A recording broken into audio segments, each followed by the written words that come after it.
Hey, everybody, and welcome to another week of Crunching Your Growth, the show where we get past the buzzwords and talk about what actually drives profitable growth. And today we're talking about a problem that almost every retailer has experienced. And, the funny thing is, we've been doing this show for probably 5 years now, maybe six. And we've never really had anybody on that talks about retail. We've had a couple of retailers on, but they've really talked about, starting the business, et cetera. Um, you know, so tonight's show, we're really going to talk about what the fundamentals of retail are, what retailers are facing today, what they have to do to survive, what they have to do to get better and improve. And so the guest today is Bob Phibbs, better known as the Retail Doctor. You can go and look him up, retaildoc.com. For more than 30 years, Bob's helped retailers improve sales by creating better customer experiences and teaching store teams how to connect with shoppers, uncover what they really want, and sell value instead of immediately reaching for a discount. So today we're going to diagnose why stores lose sales and, more importantly, give retailers practical ways to stop it from happening. So, Bob, welcome to Crunching Your Growth. I appreciate you coming on and taking the time. You only have an hour for me to go through all of that, so I hope we can pack it all in. It's like, wow, what is this, a master class? Good, good. Well, it is kind of a masterclass, but yeah. So it would be great if you could sort of give us a little bit of flavor about your background, who you are, what you've done, and where you are today. I don't know if I can get this all in line, but I can tell you that in college, I was going to be a conductor. I got my degree in conducting, and my part-time job, I seem to be doing well at selling, and I put myself through college selling shoes, and I graduated from college, and in student teaching, I had 30. I walked in the door, and there's 30 teenage boys trying to play Stairway to Heaven on untuned guitars. Like, there's not enough gin on the planet for this job with me. So I stayed with retail. Then I built a little startup group of retail stores to 35 in the U.S. I was pretty good at it. Got the highest increase of sales at South Coast Plaza, number one mall in the world. And we're at a meeting. It was like 94. And the owner says, "What's a company's greatest asset?" I said, "Well, that's easy. It's employees." He goes, "Wrong." And I'm like, "Oh, this will be interesting." So there's like 60 people in the room. No one gets it right. So afterwards he goes, "It's customers." And I was like, "Oh, yes, it's customers." Like, what BS is this? So I Yeah. went down and I gave him notice. I said, "I'm out in 2 weeks. We built this brand on people, develop people, and customers are fickle. They'll go anywhere. But we have got to hold on to people." So I'm out. So I quit and, licked my wounds for a few months. And I went to a Tony Robbins seminar. At those days, you only did one. You had a 1 day at the Universal Amphitheater back when it still had a roof off of it. And he said, "You better come up with a brand nobody else can do better than you." And I went home and I filed the trademark for Retail Doc. And a couple months passed, and I started seeing the newspaper. This is what's wrong with America. All the little guys being put out by the big guys. And it went on and on. I was like, what the heck are they talking about? And it ended up a little coffee roaster in Long Beach. Been there for 25, 30 years. And they're about to open a second Starbucks right next to them. So I go in to check them out one night, rainy night. And half the lights are burned out. The condiment bar is dirty. And two kids are leaning on the counter. When that Starbucks opens in 3 months, this place will be gone. I've already said I was the manager. Who's going to check? I'm like, wow, this guy needs me. So I go and I meet with Mike. I said, "So tell me." And he owed more than he sold in a year. His stepdad, who said you'll never amount to anything, was his landlord. And I said, "What are you going to do when that second Starbucks opens?" And he says, "I'm going to send it back to Seattle." I said, "How are you going to do that?" And he said, "I haven't got a clue." And we grew his sales 50% the first, 40% the next. I called the New York Times and I said, "Would you be interested in a story how the little guy beat the big guy?" And the business editor said, "We would." And so they sent a reporter out in the summer. And I'm speaking in Manhattan in October 24th, 1997. And it's Meet the Category Killer. And that was my entry in that led to my first book, to the Los Angeles Business Makeovers, and to my speaking career. So when people say, "Oh, how did you do it?" It's like, you can't duplicate that. People gave a damn that there was a little guy going, right? And Yeah, being able to reach the New York Times business editor, like just calling him up, like that's not happening. So that's a little bit about me. How's that? that's a great story. I Okay, love it. good, good. And I do think though, as you're telling that story, I I was reminded of I spent a little bit of time in the supermarket business. I had a retail chain, and we got acquired by a supermarket chain, and I went to work for them. And the thing that amazed me was that they would let stores deteriorate until a competitor was moving in, and then all of a sudden we're going to invest in the store, remake the store, remodel the store. And and it never worked because customers, they remember how you treated them essentially. And by letting the store run down, you're sort of you're taking the customer for granted. And then after that, I went on to build brands and got involved with retail from selling into to retailers. But there was a Wegmans was about to open up Oh, close to nice. us, and I don't know if you know Wegmans, but Wegmans is great. They're a force. they are a force. And there was a giant food store about half a mile from where they were going to put this Wegmans, and that giant food store was doing $1 million a week in store sales. And Wegmans does, two and a half, 2.6, whatever it is their average store sales are. And and they start spiffing up the store, and I'm thinking, there's not enough change that you can make to combat what's coming because you just don't have it. You just don't have that focus. Wegmans opened up, their sales went down to about $300,000 a week Ugh. overnight. So yeah.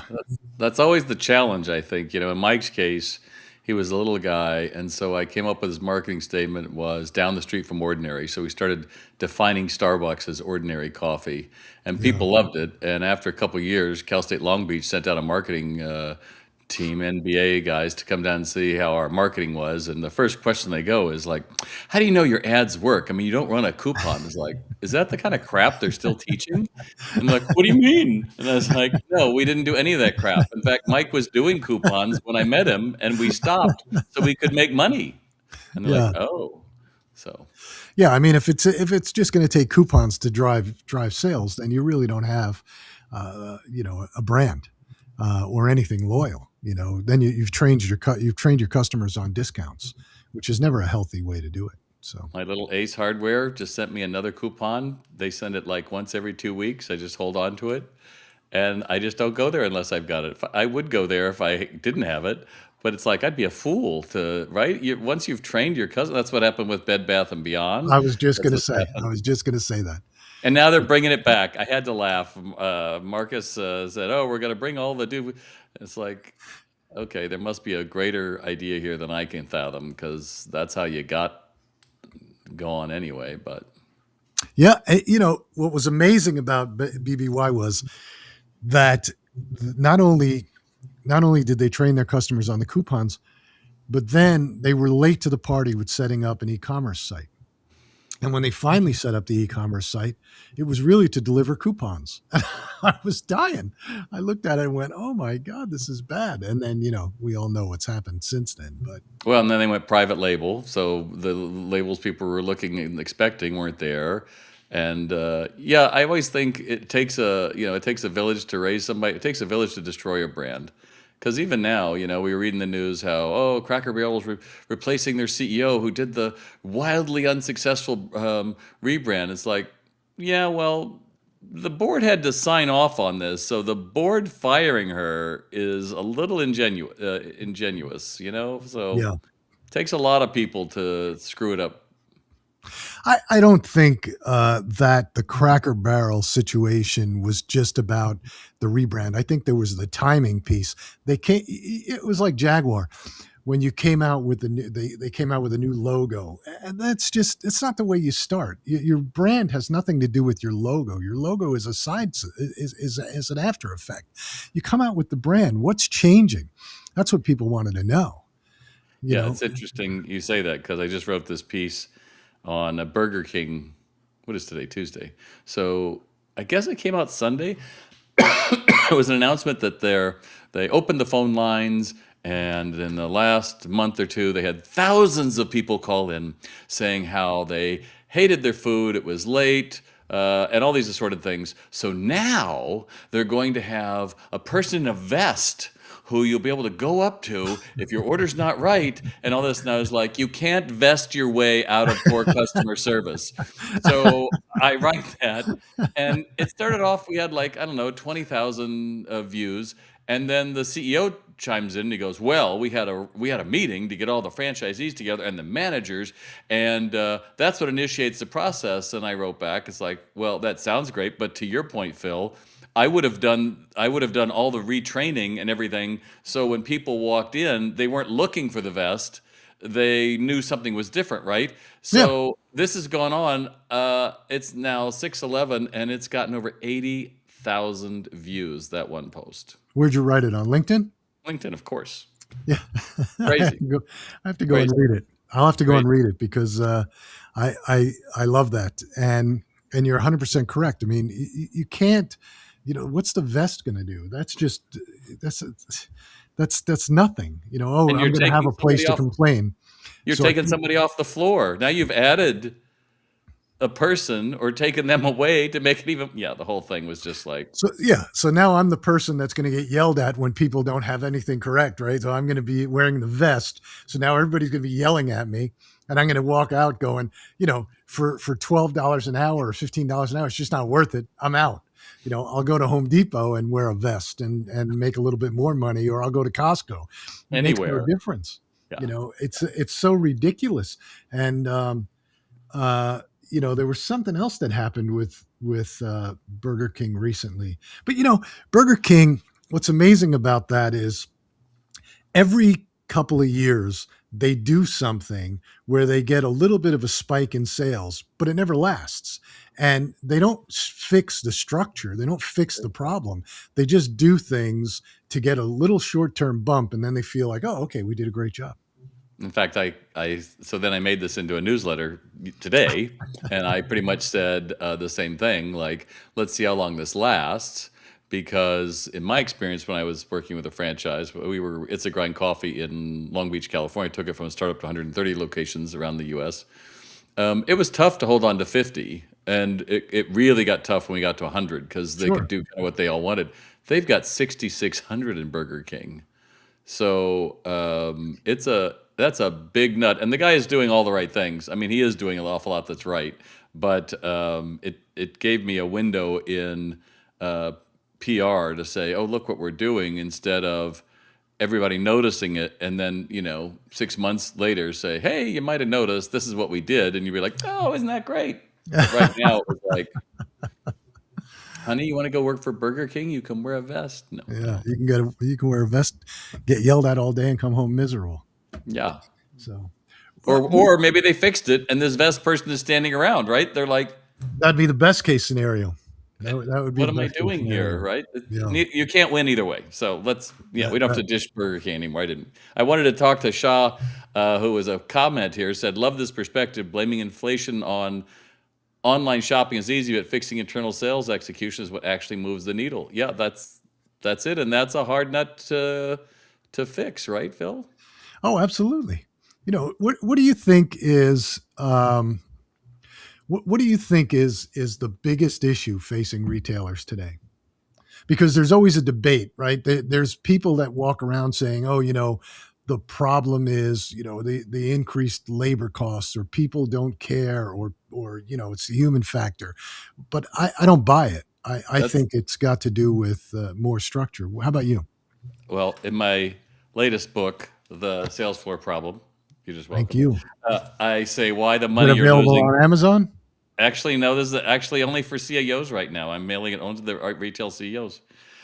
Isn't coming from Amazon, it's walking out your front door. When conversion rates are 12%, which is not unusual in most stores, that means almost 90% of the people that walk in are walking out empty handed. That Right. makes no sense. So throwing another 1 day sale or some promotion or whatever to try to get them in and you can't convert. Most people understand websites. If your website isn't converting but 1%, you're going to pay an awful lot of money to try to get more people.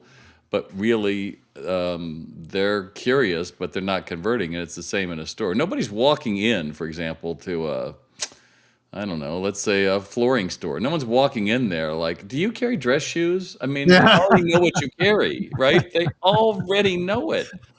So the number one thing is we aren't training anybody. So it's the wild, wild west, and do whatever you can. And I talked to her. She didn't want anything. She was just looking, and we allow that to be the excuse. I got the highest increase South Coast plot. We hustled like the best Verizon franchise owners do, like millions of small businesses do around the nation. But I was lucky to kind of grow my chops on that and listen to an awful lot of sales recordings when I was growing up, and I was getting my way in the world, whether it's Zig Ziglar or Tom Hopkins or whoever it was, put something better in my head. Not, oh, let's watch the alligator rustle a baby, and this is great. It was a matter of you're at work, and how do you do better? And that's going to be the determiner, regardless of what your social status is.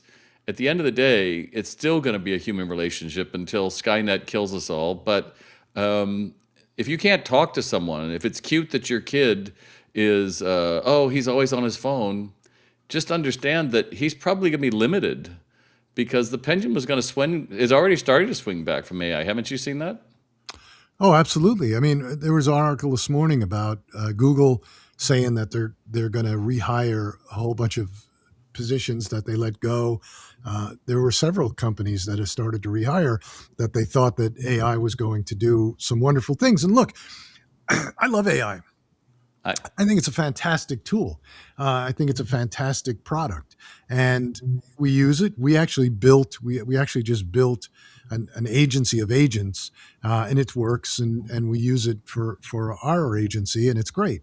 Uh, but do I think it's going to replace people? No, because you still need, even with what we built, which is an automation tool, agency of agents, you still need human guardrails. You cannot deliver the content, you cannot deliver the result without somebody looking at it saying, yes, this is what our brand stands for, so it's not going to destroy our brand. Yes, these are the ads I want to run. Yes, this is the return I expect. So you still need human interaction. You're just using humans in a different way. You're using their brain power instead of their muscle. have you ever done where you've copied your email that you came up with, and then you copied it to Gmail and sent it, and it said, "Here's your email, just more concise." I did that once. That was embarrassing, and they're like, "Oh, good to know." I was like, "Damn it!" But what are you gonna do? The only Yeah. the only thing I do with my emails, I I'm terrible. I'm a terrible, terrible email writer because if you send me an email and it has a question in it, I answer the question, but I don't do all the, hey Bob, nice, thanks for sending this. It was a great question. I don't do all that, and it's a flaw because I should. And It's people on you. the receiving end don't take it. If you know me, then it's okay. But if you don't know me and you're on the receiving end of the email, you think I'm just cold and upfront, but I'm not. I'm answering emails all day and I'm responding. So I see an email and it goes, what about this? And I respond. Exactly. Check that box. I'm done. That's it. So I do have a little uh, uh, agent that I built for my emails that it doesn't change my emails, but it does put in, hi, Blair. Great day. Hope you're having a great day today. Thanks for sending this email and thanks for the question. It's a great question. And it just something simple like that. And then at the end, it's like, best Phil. Because if not, I do tend to alienate people because of that. I'm Oh, very, we don't want that. So that's good. yeah, but I don't like letting AI write my emails for me. I don't like. I still write my content. I may run it through Grammarly to clean it up because I'm not good grammatically, but I do like to write my own content, which I put out on, like you do, on LinkedIn almost every day. So just in different formats. So, um, what do you see as the future of retail? Well, a few years ago, it was everyone's going to be online. Brick and mortar's dead. No chance that'll ever be here. Young generations will be caught dead in the mall. Yeah, well, Young generation is the ones that are in the mall now. They shop as a pack. There's like usually three or four of them. They like the mall because it's real.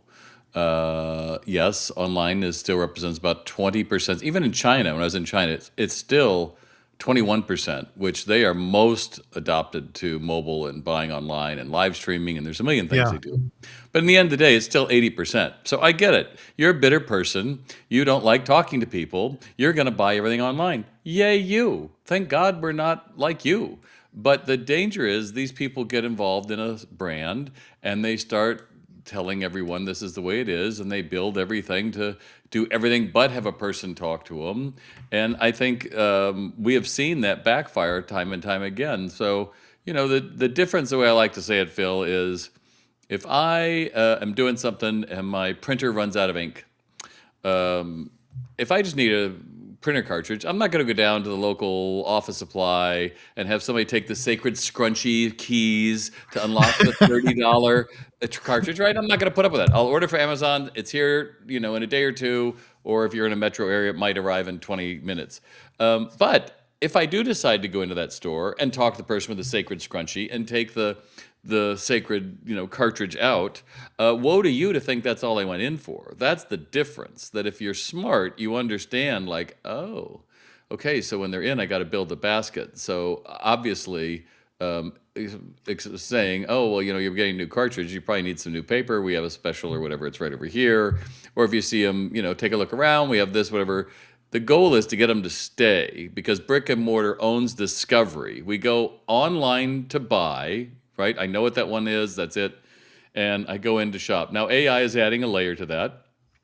People are putting in, best table at whatever, $399, and they might have the brand, let's say some other ones, and the agent's going to go find it. The challenge we're hearing is that, to your point with the guardrails, you don't know who this person is. It's not always coming back as Best Buy or Walmart. It could be a Right. marketplace. It could be a million things. And chat has just started allowing ads. I've now got an ad running on some of my search prompts. It's not cheap, I must agree, but that's where we're going to go. That's ultimately where we're going to go. And ultimately, I think AI is going to become the big search engine, and they're all going to have to consolidate. And Google probably own at least one, if not two of them, because they own SEO. But in the meantime, that human connection is what young people are starved for. It's what customers say 80%. It's as simple as 80% of customers say, what bugs me of going into a store is no one greets me. Now, you would think, and that's been for decades, you would think someone would be like, we got to fix that. Yeah. But that's involving training people. And a lot of them have given up on that. It's because they've got bean counters in charge of the brand. And so they've managed down the number of people on the floor, which makes it even worse. And it's just a spiral. So, there's nothing, as I say in my book, a silent sales floor is a losing sales floor. You got your employees looking down in their heads and their phones, or they're doing tasks. You're going to have a tough time. The smart retailers are getting it and they're making it happen.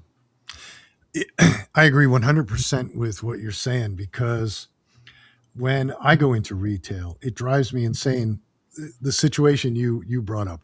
If I go into a Staples to get printer cartridges, right? Obviously, something just happened. I ran out of printer cartridges, right? Nobody says to me, "How you fixed for paper?" And then I would go, "Oh, you know what? I Of probably course. need paper," right? Or, what about this? What about that? Nobody upsells. The only place that upsells me is Costco, and they do it through sampling. Right? But you walk out, I go in there for certain things, and I walk out with like more things than I can use, and And you're because happy. I'm very happy. I love Costco. I think it's one of the greatest, you know, no service, one of the greatest no service places in the world for high service. Yeah, And yeah. service being they're always in stock with what I want, and the stores always look good and they're always bustling. But I just think it's amazing. That's always frustrated me about retail in the fact that nobody's selling. It's almost up to you to go in and Oh, buy, right? The expectation is for me to go in and buy, not for you to go in and sell. Wegmans, I think, does a great job with it because there's always people there talking to you and pushing things. At least, in the Wegmans by us, there's always people. If you're in the bakery, they're always pushing something. If you're in the, the food area, they're always pushing something. And the meat, all that. They've got good service levels, and they've got people that are knowledgeable and sort of pushing. But I don't think any other retailers that I can think of really do a great job with it. Well, they have to you have to have fun with it. That's the thing. You know, most retailers are playing the wrong game. It's like, how do we cover the floor instead of how do I set the goals and make it fun for the crew? I have an online training program called Sales RX, and there's a leaderboard. And some people, you know, we've got people all over the world, and they don't pay attention to it. Well, we have this. We have several stores in the luxury market with several locations, and they are bantering it out to get to the top. And one guy got 100%, and he's in Beverly Hills. And so I called him, and I was like, "This is amazing," you know, the manager. And he's like, "What's really amazing is that's my newest guy."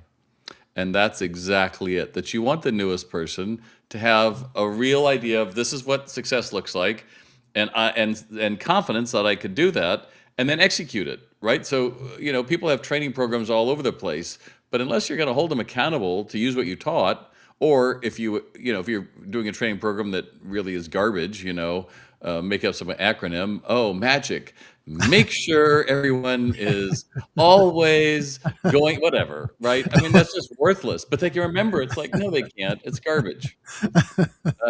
If you do that, Phil, then I think you have a fun time and people enjoy it. But if you don't, it's a place to park your life and see it going through your hands because there's not as many people walking into stores typically as there once were. And so you might have a lag of an hour or two. And that's tough on your brain because let's face it, your brain is looking to be stimulated. And what it's going to do is it's going to pull this up and it's going to say, "Hey, what's going on?" It's like, "Hey, it's like Las Vegas. I wonder what's happening. Yeah, is that alligator still wrestling that baby?" And they're lost to that's their girlfriend, boyfriend. And now I walk in and I'm looking to be treated. You know, I say people who feel they matter buy, and those that don't walk out. So if you're trying to fix your conversion level, you better look at how do people feel when they walk in. If it doesn't matter, then I guarantee you it doesn't matter to them either. So I think today people are walking into retailers with a clearer picture of what they expect to walk out with, and so the conversion rate should be rising because you're going there for a reason. You've already done some research. I give you an example. My wife and my daughter were outfitting my daughter's new apartment because she just graduated college, got a job, and cool. so they were looking for a small sofa and a new bedroom set and things like that. So they were looking and they narrowed it down to uh, one of those bigger retailers that's owned by like Williams Sonoma, and they looked online. They found the ones that they wanted to look at. Then they went there with the intention to buy, but they wanted to do was sit on them first to make sure that Makes they were sense. comfortable. That was it. And they went there out of their way to go to the store. And they walked in. There's two people that are talking by the cash register. Nobody pays attention to them. They're over there by themselves, looking at stuff, sitting down. And then they practically had to beg them to buy the product. And and, That's and retail right now. and my wife was going nuts. She's like, I can't, I feel, she said, I'm angry because I'm pretty much forcing them to take my money. And I felt like walking out until one young girl came over and said, no, I'll help you. And, basically helped them and got them through it and got the delivery set up and all that stuff. But I mean, it was the most bizarre thing. I personally get frustrated. I get frustrated going into retailers, especially on the weekends, because, or especially the grocery store. Not so much Wegmans, but there's a couple of other grocery stores that I go into, and it drives me insane that at 3 o'clock on a Saturday, there's two lanes open and there's lines. And I go, did somebody not tell? And I always say this to the store manager: somebody not tell you Saturday was happening? Did you miss it on the schedule? I mean, you got a week to plan for it. Saturday and Sunday, your busiest days. These are the busiest times. Wouldn't you put the schedule? No, no, no, because Mary always has to work mornings. And so we accommodate the schedule to what people have to True. work rather than what the True. business demands. True. And people call out much easier than ever. I never called out in my life. But then I didn't forge a note from my mom either when I was in school and take the day off. But that's kind of it's not unusual. And again, a lot of young people have two or three jobs now, right? Or they have a side hustle. And so Sure. that loyalty to that one brand, when you hire someone that only works 15 hours a week, anyone, they're going to be loyal to anything more than you. So I try to keep saying you really want someone that works 30 to 40 hours because at least you have a chance to develop them. At 15 or less, Yeah. they're going to bring whatever bad traits or whatever they have into your business every time, and it's going to frustrate your full timers. Right. But there and again, that's part of the retailer's fault because the retailer would rather have more 10 to 15-hour people because they don't have to pay for all the benefits and insurance and all the other things that go along with it. That's right. Screw those employees. I want all I can get out of them. And we're coming to that right now, right? We're coming to, I live in upstate New York, and so the local McDonald's starts at 16.50 an hour. Yeah. And so when in my Burger King posts, going back to that again, which you should check out and see Bob Phibbs on LinkedIn, you can be one of my 350,000 followers. I'm gonna. Like half the people were, um, you need to pay a living wage, and that's why Burger King is this, and we need to raise them. Like, what planet are you on? Like 16.50 an hour? That's double, almost triple of what it is in the state. So the idea that just pay them more is not the issue. No. The issue comes down to those who they're being paid should get enough training that they can excel and do better.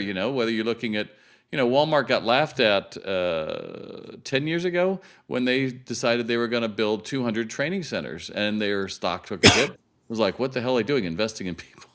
Well, Yeah. who's laughing now? They're knocking on Amazon's door pretty heavily, and while that may not be the place I want to shop at, they realize that all those documentaries and all those horrible stories of employees on welfare and working there and not having, they had to fix that. And I think we're going to see that more and more as the pendulum starts to shift from how can I don't want to necessarily say take advantage of my employees, but to your point, I don't want to give them all the stuff that they should because I need to hold on. I think we've been in this me, and I think we've got to get to a we, because otherwise I think we're in trouble. And the way I explain this, name drop coming, I was in Sao Paulo, Brazil, doing a keynote for the largest grocery trade show in the world. 60,000 people. There was 3,000 in my audience, and I presented this idea that I think when you come into retail, you're a young worker, whatever it is, we're this feral animal. It's like a barn cat. You're, clawing at this and me, and you're afraid of people, and you're going to hide and all that. And retail, a smart retailer, smart business, if you're just watching us here, not even a retailer, is going to have to figure out how do I move that person over here to be confident, be a great associate. And if I do that, they only become a better person, they become a better parent, and become part of a community because they're in the we mode, right? It's Yeah. about we. Otherwise, people say, why are we so, so torn apart? Because too many people are in the I mode. Screw you, you're getting something I'm not. It's that feral cat. And we're going to have to move to the we if we're going to survive anything, right? Yeah. Yeah. Absolutely. I agree with that. I wrote a post on LinkedIn about probably about 6 or 7 months ago when all the it was towards the end of last year when we had all those retail bankruptcies and closures, right? Party City and Joanne Fabrics and all these retailers, and everybody is the economy, oh this and that. I said it has nothing to do with the economy. Those people didn't stop buying.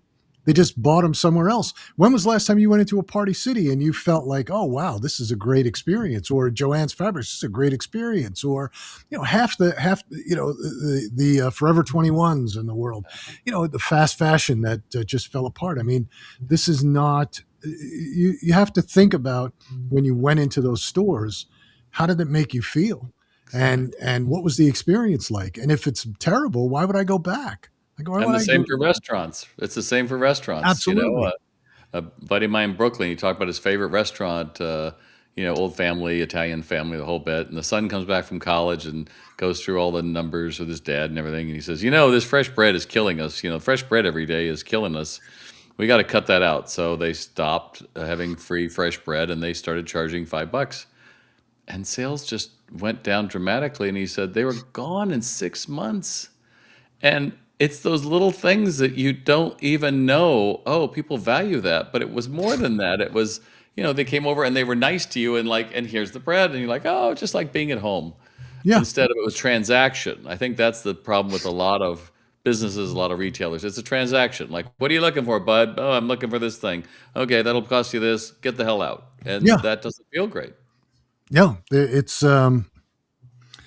is. It's become very transactional, and that doesn't build continuity. It doesn't build loyalty, and any business is built on loyalty.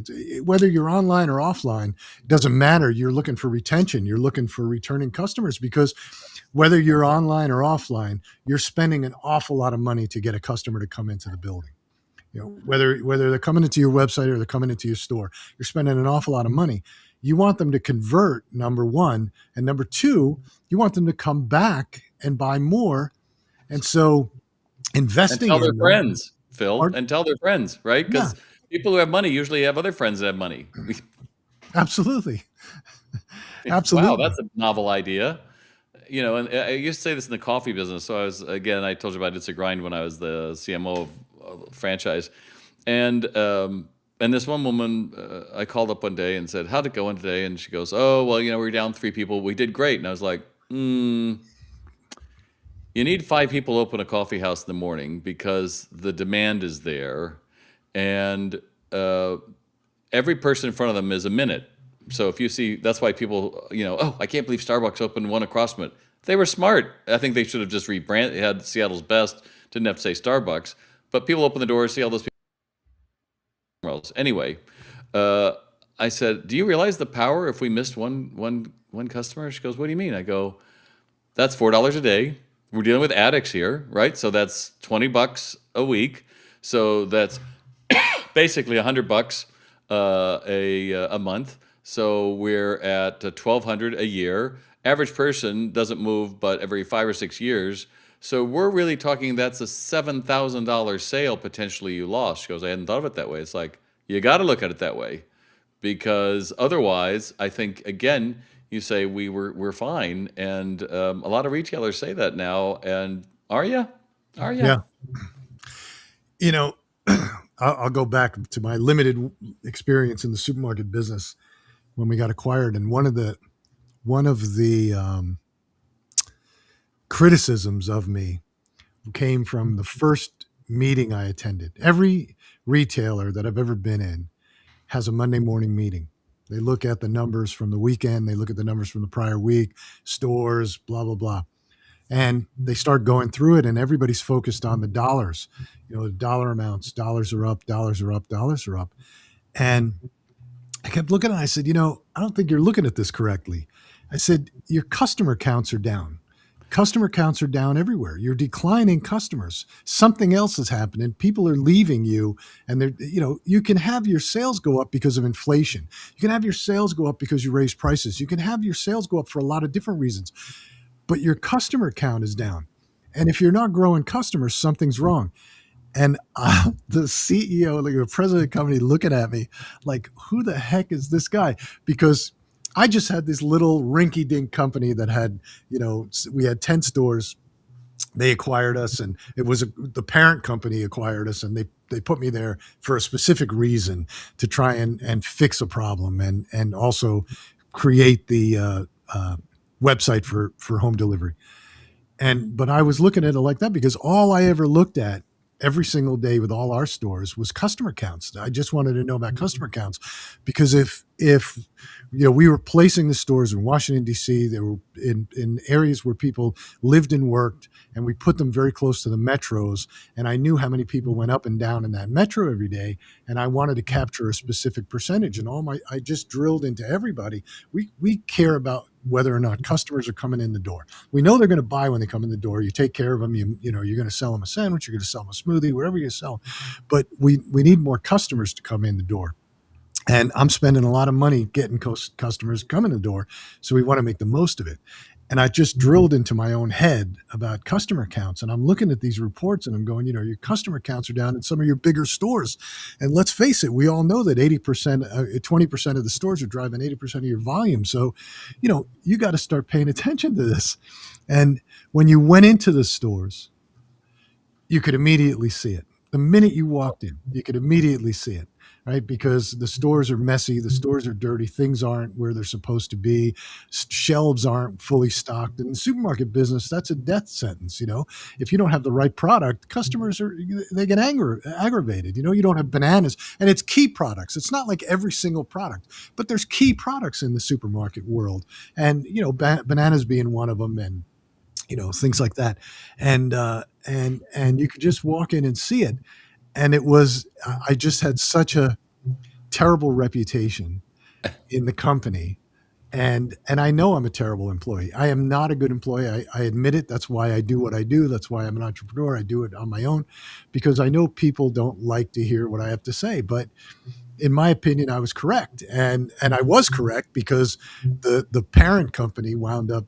The CEO of the parent company wound up taking senior management out because he wasn't happy with the bottom line, which was deteriorating.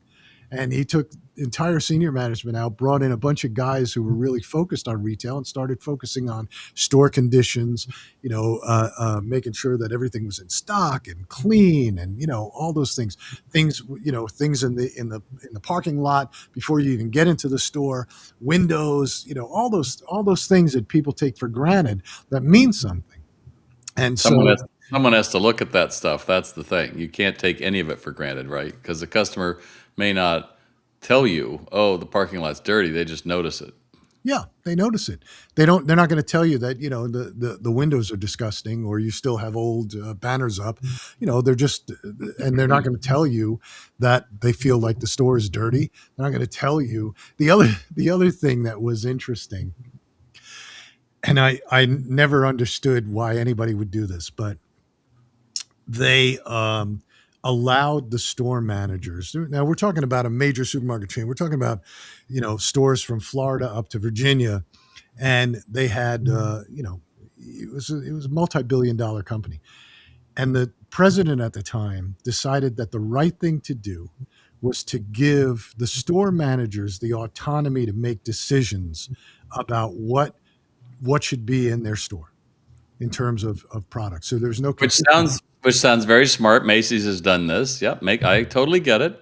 Yeah. But But the problem was customers complain. I work by this, and I go to your store by where I work, and then I go to your store by where I live, and I can't find the same products. And the guys that valid point. really, what you found was, here's what I found. Well, what I read into the numbers was that the stores that made the most decisions didn't follow any kind of plan, just made the decisions, were doing it to make their lives easier. They were the ones that had the lowest customer counts, that had customer counts falling double digits. They were just doing things to make their lives easier. I set the case. It looks beautiful. Now I don't have to mess with it. So, instead of having apples and bananas and oranges that sell, I've got, kumquats and kiwi fruit and all that. And they'll just and the customer will just accept it. That's what's funny. It's like they'll just, Yeah, they leave. They go to the competitor down the street, and then you start losing customers, and then that's what happens. So that's when you call the retail doc. And then you say, "What can you do for me?" It's like, "Are you really ready for what I want with your prescription?" It's like, "Don't you just have a pill I could take?" No, this is going to take some work. So, yeah, there you go, there you go. So what kind of great innovative stuff are you working on these days? for Here's a me, good question. How do you think AI is going to affect the retail world? how's it going to affect what? The retail world, the brick and mortar retail world. Well, the biggest way it's going to do it is the back end. I mean, theoretically, AI can, if everything is stable, AI can predict. That's why it's generative AI. It can take this information and say, based on what I know, then this is going to happen. But with things like tariffs are here, they're off, they're here, they're off. The Strait of Hormuz is closed, it's open, and all of that nonsense. Most of us throw our hands up, but AI theoretically can connect a lot of dots if we tell it the right things. But even then, what doesn't make sense, Phil, is in a classic economics class, you would have said the American economy should have fallen off a cliff when we went to Iran. It should have, when oil prices reached 100, consumers would yank back their money. Some are, but most aren't. And people like say, oh, well, it's the rich, it's the top 10%. The rich, so let me get this right. 10% are spending 90% of the money. Like, I don't believe it. And the same thing with gas prices. I was in LA a couple weeks ago. It was like 6.50 a gallon. And people are still freeway still clogged. Yeah. So none of it is making sense. That's why I think AI understanding that would be helpful. I think AI can understand data points. I know working with Pepsi, speaking of the VP of PepsiCo one time,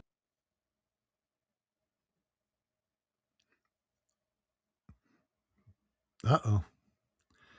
Uh-oh. Bob's having we've seen. What are we supposed to do with that? Like put a pineapple in the aisle with the calling cards? She goes, how we maximize all of that is really hard in a grocery store and a lot of other retailers. So I think that adjacency, we're going to see AI can help with it.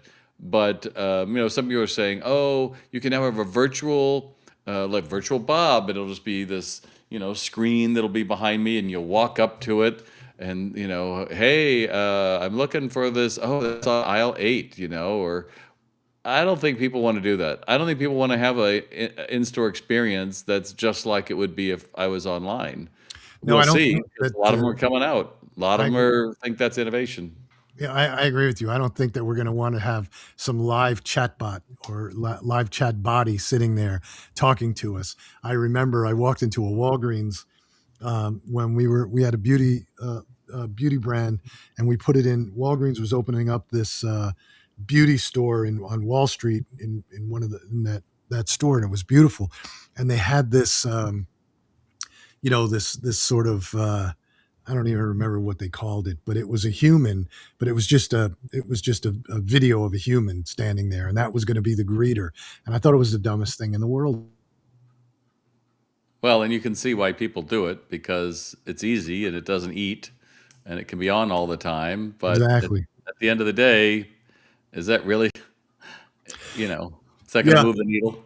I agree with you. I think that the back end is where AI can help with making decisions. I think in terms of if the systems are locked in tight, registers are linked up with your inventory system and all of that is correct, then I think AI can keep the store well stocked and take that out of somebody's hand and take the ordering and reordering out of somebody's hand and make trigger points.